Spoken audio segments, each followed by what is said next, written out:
for the handout that goes along with this. Alright, so in the letter of application, it's simply what it says here: applying for a post in your field of study at a job somewhere. So the first thing you're going to have is the sender's address. So this is the sender's address. Alright? Next thing, so you're going to skip 2 lines. Some people require more, but I say skip at least 2 lines. Then you're going to have the date. And you write out the date in full. You're not to short the date in any way.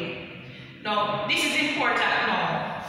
So this is going to be your receiver's information and or address. So the first thing you have is the receiver's name. So you have the receiver's name. Alright? Then their post or job title.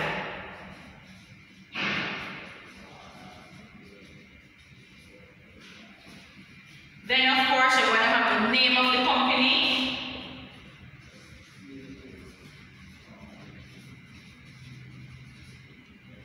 And next is the company address.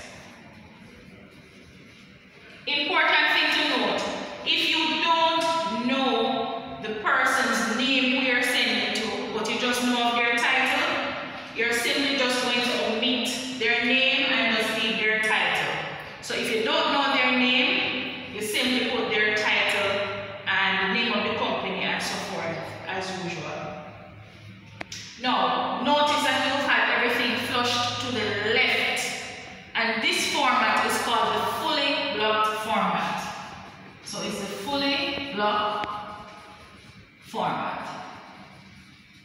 Alright, and this is the format that is in contemporary use. So this is the format that we're using now. So, since you're writing to Mrs. Janet Jackson, down here for the salutation, you're going to put there Mrs. Jackson. You don't have to put back the first name, and you use a colon as opposed to a comma or a semicolon. Please note that you're going to skip at least 2 lines here as well. At least. We want it all to hold on 1 page, and we're not going to read a very lengthy letter, so we want it to all hold on 1 page. Notice as well that you're going to use single line spacing for the addresses. Single line spacing, so you don't have this thing all spread out. Let's get into the body of the letter.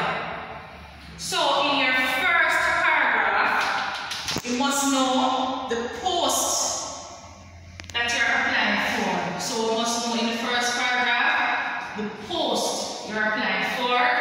Sometimes you may have seen the advertisement in the newspaper. You're going to also mention that there, and you can put whatever qualifications that you have. Some persons don't put it in this line, but I say that you can. So I'm applying for the post of practical nurse, as seen in the Jamaica newspaper, and it gives the date, December 28, 2020. I have completed a diploma in practical nursing, etc. at Garmex, and I've gained much experience as a result. Alright, you don't need to have any long thing right there, just introducing yourself briefly. In the second paragraph now, you're going to put some more things about yourself. So you're going to skip a line and stay at the margin because it's a fully blocked format, so we are not indenting any at all. So in this second paragraph, you're going to tell them a little bit more about yourselves. And you're going to use keywords like dedicated, team player, right? You can say caregiver because in your field of study you're a caregiver. Alright? And you can tell them a little bit about your experience, just a little bit, because you're going to be expounding more on that in your resume or curriculum.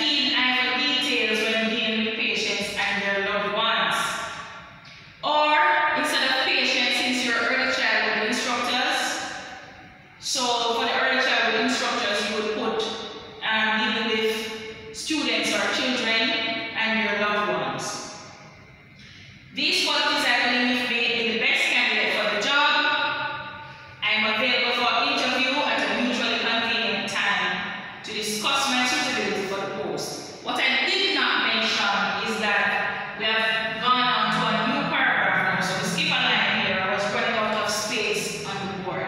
So skip a line, and this is going to be your final paragraph. In this paragraph, you're going to talk about your availability for interview. So you're going to say you're available for interview at a mutually convenient time or at a convenient time to discuss how you are suitable for the post, or to further discuss your compatibility with the post or something. And then, of course, you must thank them for their time and consideration. Some persons put this in a separate line at the bottom, but I didn't have any space, so I just put it right here. So your closing now, you're going to put regards. We don't use sincerely and truthfully or sincerely and those things anymore, really. We use regards. So you have regards after R at the margin, regards, the comma, you draw a line. You know you're going to use your computer, so you can just leave the space or draw the line. And underneath you're going to write out your full name, not in caps. So Sandra Bullock, or Miss Sandra Bullock has applied for the post, so you're going to write out the name underneath Sandra Bullock, and we said you can have your title such as Miss, Mr. or Mrs. as the case may be, and you sign on the line. So you sign in between regards and your full name being written out. Okay, you don't sign underneath, you sign in between the regards and the name. So of course, you know, you want to leave some, you want to give some space to have this final part down here. Some people say 4 spaces down, depending.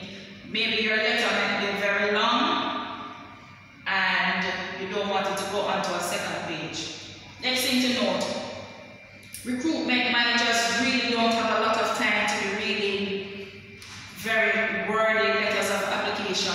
So I would encourage you to keep it as short as possible with the information that you want them to see. So as soon as they take a glance at it, they will see what you can do. So as again, make sure that you do some research about the company you're going to join, the business, the school or the hospital or wherever else, nursing home, wherever else that you're going to be applying for.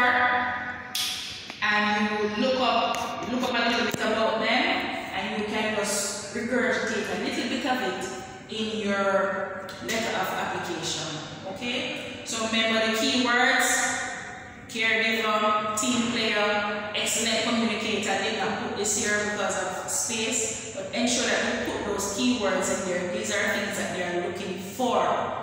Next thing that you can do, for example, you can go online. Let's say you're applying for practical nurse, or let's say you're applying for job as an early childhood caregiver, kindergarten teacher, or whatever the case may be. You can go online and look up the job characteristics or characteristics of that job, and you can use some of those keywords back into your letter of application. Alright, so that is what I do when I'm looking for a job. For example, sometimes at the center they put what they are looking for, what key competencies you need for the job, so you can draw on 1 or 2 of those words and put it back into your letter of application, and that will jump